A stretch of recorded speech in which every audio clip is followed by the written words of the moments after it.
كل سنة وانتوا طيبين. الزبادي أساسي على السحور في رمضان. هقول لكم ازاي نشتري علبة زبادي واحدة بس ومنها هنقدر ناكل زبادي طول الشهر. هنعملها في البيت وبمكون بسيط قوي. هنخلي الزبادي بتاعتنا ما فيهاش طعم اللذعة المعتاد من أي نوع زبادي تاني بنشتريه من بره. طريقتها مفيش أبسط ولا أسهل من كده.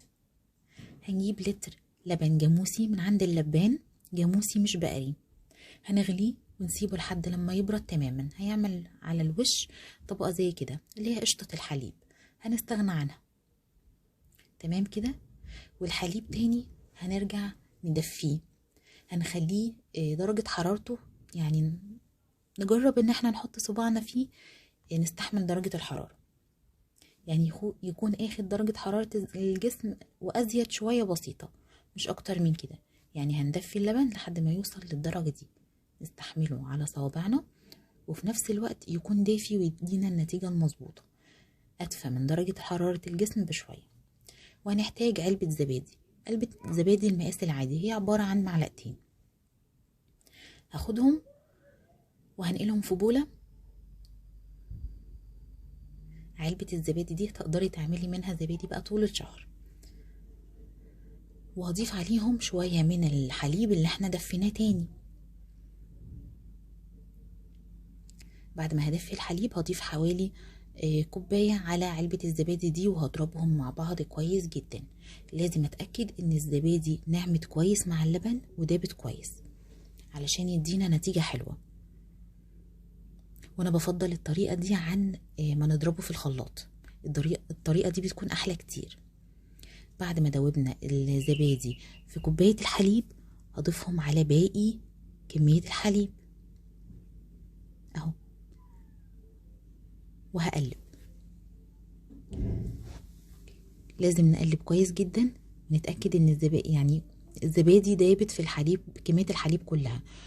لما بنضربهم في الخلاط بيعمل زي رغوة، دي مش مستحبة. كمان ضفت عليهم المكون اللي قلت لكم عليه اللي بيخلي مفيش لذعة في طعم الزبادي، هو العسل الأبيض، عسل النحل. ضفت معلقة كبيرة من عسل النحل على لتر الحليب وقلبتهم مع بعض كويس. وبعد كده هبتدي اوزعه في الكوبايات. اي نوع كوبايات عندكم واي مقاس تقدروا تستخدموه. تقدروا كمان تعملوها في فناجيل صغيره، بولات صغيره، اي حاجه.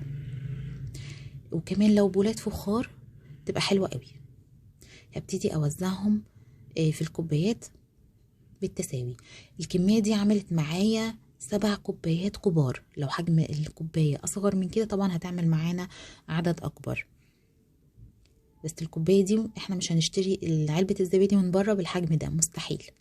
وبعد كده يعني انا رصيت الكوبايات في صينيه وضفت على الصينيه ميه سخنه مش مغليه، ميه سخنه يعني، ونراعي ان الميه توصل تقريبا لنص الكوبايه. تمام كده. وبعد كده هغطيها بفوطه مطبخ نظيفه.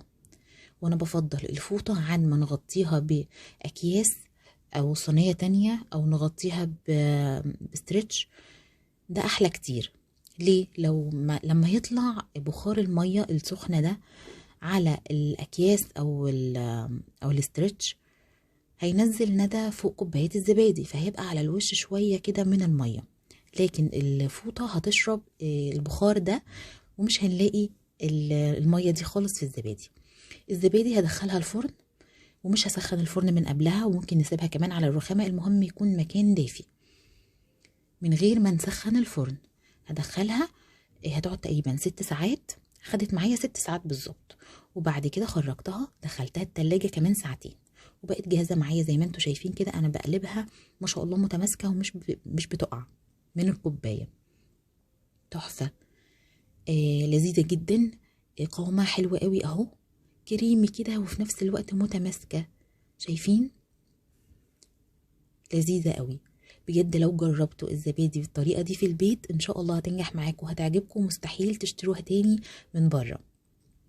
وكمان بعد كده مش هنحتاج لعلبة الزبادي ان احنا عملنا بيها كمية الزبادي دي، لا هناخد بقى من الكوبايات اللي احنا حضرناها دي كوباية هنركنها على جنب ونعمل بيها المرة الجاية الزبادي، تبقى هي الخميرة بتاعتنا. يا رب الفيديو يكون عجبكم. ما تنسوش لايك وشير لو عجبكم الفيديو ومتابعة للصفحة. استنى رأيكم في الكومنتات. السلام عليكم ورحمة الله وبركاته.